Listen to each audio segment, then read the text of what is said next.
Indonesia, sebuah negara kepulauan terbentang dari Sabang sampai Merauke, pernah dijajah silih berganti oleh bangsa-bangsa lain. Sampai suatu saat timbul kesadaran dari rakyat untuk melepaskan diri dari penjajah. Meski harus curahkan darah dan korbankan nyawa, semua suku bersatu untuk memperjuangkan kemerdekaan negara Indonesia. Adakah orang Tionghoa ikut berjuang atau mengangkat senjata melawan bangsa Belanda dan Jepang?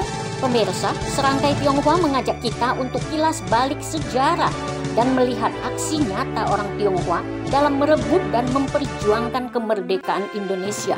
Tetap di channel kami, kita ekspos bersama.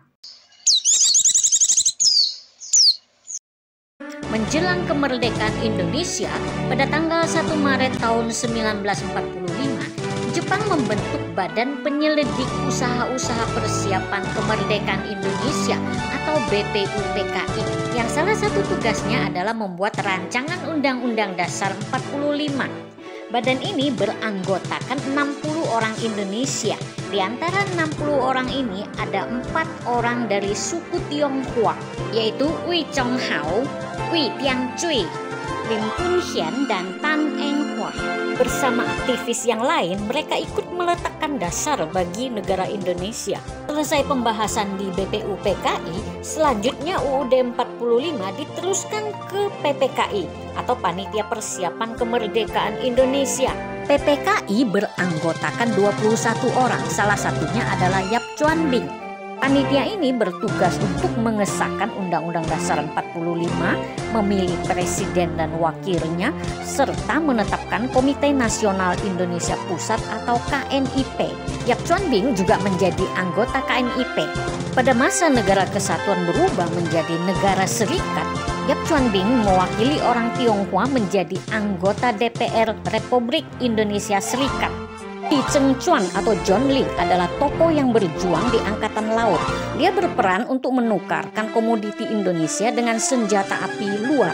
Kemudian diselundupkan masuk ke Indonesia untuk kebutuhan tentara. Chia Gyok Thom sejak usia 18 tahun dia sudah terlibat dalam pertempuran melawan Belanda yang bergabung dalam pasukan 19 Korps mahasiswa dengan pangkat terakhir Letnan II. Un Bun Ing, seorang dokter yang banyak mengobati pejuang dan pengungsi selama masa perang kemerdekaan. Karena aktivitasnya yang pro-republik membuat dia diawasi oleh Belanda.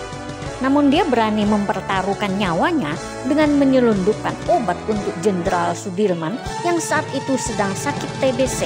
Masih banyak nama-nama lain termasuk mereka yang gugur di medan perang. Merdeka dan bebas dari penjajah adalah cita-cita bangsa Indonesia. Orang Tionghoa sebagai salah satu suku juga ikut berjuang. Di bidang persiapan kemerdekaan, bidang militer, medis, propaganda, dan lain-lain, orang Tionghoa ikut serta. Semua suku bangsa bersatu hingga terwujud proklamasi, yaitu kemerdekaan negara dan bangsa Indonesia.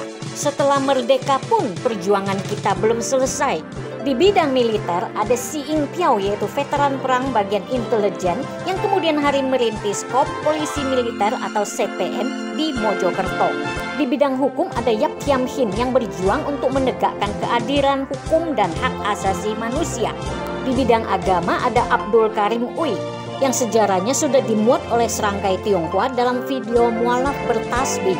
Di bidang pendidikan ada Tionghoa Hui Kuan, organisasi yang melahirkan banyak kaum intelektual untuk membangun Indonesia. Dr. Lee Darmawan dengan rumah sakit apungnya memberikan pelayanan kesehatan kepada masyarakat miskin dan terpencil di Indonesia. Di bidang olahraga ada Tan Leong Hu, pesepak bola legendaris tahun 50-an dan bulu tangkis yang telah mengharumkan nama Indonesia di seluruh dunia.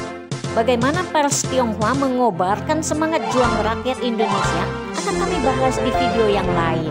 Selain nama-nama yang disebutkan tadi, masih banyak pejuang, pegiat seni, budayawan, pengusaha, dan politisi Tionghoa yang namanya tidak bisa kami sebutkan satu persatu.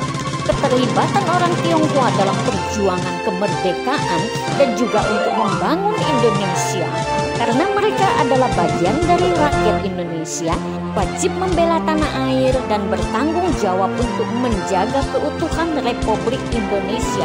Orang Tionghoa bersama seluruh elemen masyarakat akan tetap berjuang supaya bendera merah putih terus berkibar di tanah air Indonesia. Sampai di sini cerita kami, semoga bermanfaat.